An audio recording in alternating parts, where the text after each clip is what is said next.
Hello, my name is Robert Alleyne and I'm the founder of the Dog Owners Club.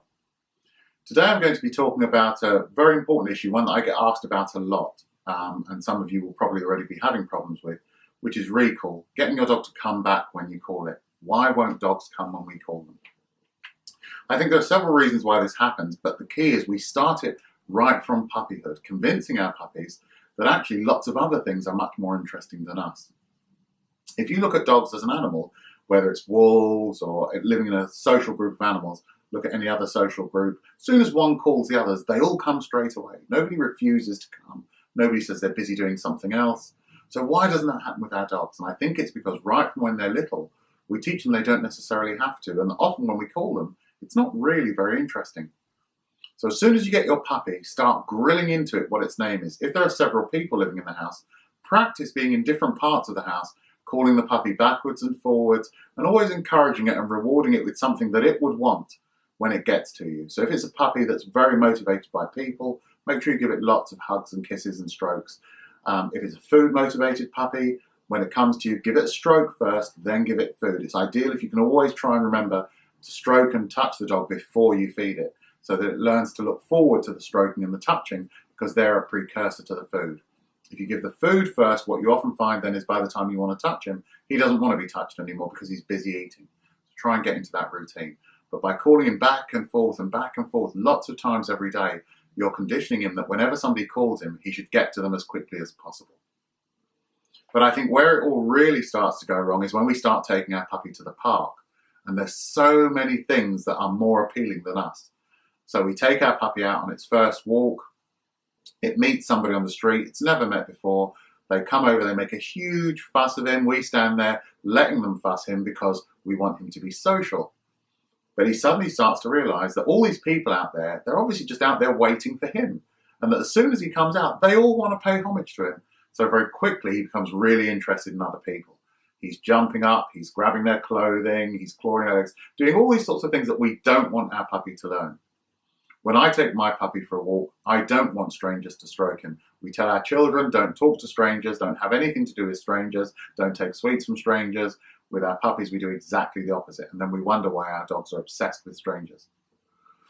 Then we get into the park, and if we're brave enough, we let him off the lead. And we let him run around, playing with other dogs, running up to strangers, all of whom want to give him loads and loads of attention. But he's also learning that actually in the park, we are really the least interesting thing there. Everybody else is much more interesting than you. Then at the end of the walk, you clip him on his lead and you drag him home while he's having all that fun. So we encourage him to play with other dogs because we want him to be social. We encourage people to make a fuss of him because we want him to be social. But what's he really learning from us? Very little at all. So of course that dog doesn't want to come back because all we represent is the lead being put on and him being dragged home. So the way to make your dog interested in recalling is to convince him that you are a resource that's worth being involved with. So my puppies, right from when they're little, I play lots of tugging games with them. I encourage them to become obsessed with a toy that is a training toy. It's never left lying around. This is a toy I take out, I play really enthusiastically with him, and then while he's still really enjoying the game, I put it back. And I do this several times a day. So the dog becomes obsessed with trying to get that toy. Very occasionally, I'll let him kind of pull it out of my hand and run around with it for a little bit. So he believes that if he keeps working at this, eventually he's going to get that toy. Then I take him to the park and I try and find a time or an area where it's relatively quiet. There's not too much going on. If he starts to wander away, I call him back and I offer him the toy. If he comes back, I play with him really enthusiastically again with the toy. I don't throw the toy away because as soon as I throw it, I've given all the power to the puppy and he may choose not to bring it back. So I play with him, I tug him, I take it away. If I call him and he doesn't come straight away, he's distracted by a leaf or something he's found on the grass, I immediately start heading off in the other direction. And then I call him and I want him to look round and see that I'm miles away. And suddenly he's panicking, not literally miles away, obviously, because I won't even be able to see him, but far enough away that he says, oh my goodness, I shouldn't have turned my back on you. So I'm trying to build his confidence in coming to me, but also undermine his confidence in not coming when I call him. Sometimes I'll hide behind a tree or hide behind a bush where I can see him, but he can't see me straight away. And what I'm trying to teach him is what his mother would have taught him. If you don't keep up with me, you're probably going to get left behind. So you best work hard at staying with me rather than me following you. When he meets other dogs or people, if it's people and they ask if they can fuss him, most of the time I'm going to say no, because I don't want to encourage him to believe that strangers are really interesting and fun and exciting. So if they ask if they can stroke my puppy, I say no. They say, is he nervous? I say no. They say, why can't they stroke him? And I say, because he's my puppy. If you want a puppy to stroke, the rescues are full of them. Go and get one from rescue, stroke your own puppy to your heart's content. But I don't want you luring mine away. And I don't know why we're so happy to tell people they can't touch our children, but we're very reluctant to say they can't touch our dog. I don't get that. My priority is to protect my dog. If he meets another dog, I'm going to encourage him to be what I think is social, which is literally just a meet and greet. I want him to sniff that dog, say hello, the other dog sniffs him, says hello, I'm then going to call him away, and then I'm going to play with him when he gets back to me.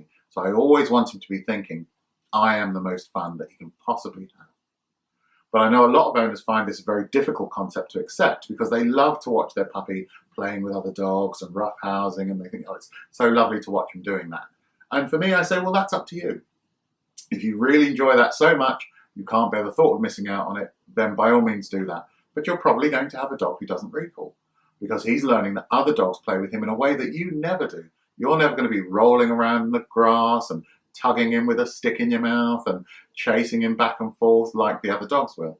So he learns that you're much less fun than they are, and you will pay the price for that at some point in the future. So if you want to do that, that's fine, but then you really can't complain if the dog doesn't recall because you allowed him to learn that everything else is more fun than you are. So play lots of exciting games. What puppies want is play, and if you can convince them that they can get to have that play with you, there's less reason to run elsewhere to have it. So those are my key points for getting your puppy or your dog to recall. Make yourself much more interesting. The more interesting you are, the less interesting everything else becomes. In another video in the future, we'll deal with dogs who already aren't recalling and how to try and bring them back. But this is how to set your puppy up for success. Thank you very much. If you like that video, please click like. And if you'd like to subscribe, please do so. And if you then want information on future videos, click the little bell button next to the subscribe. Thank you.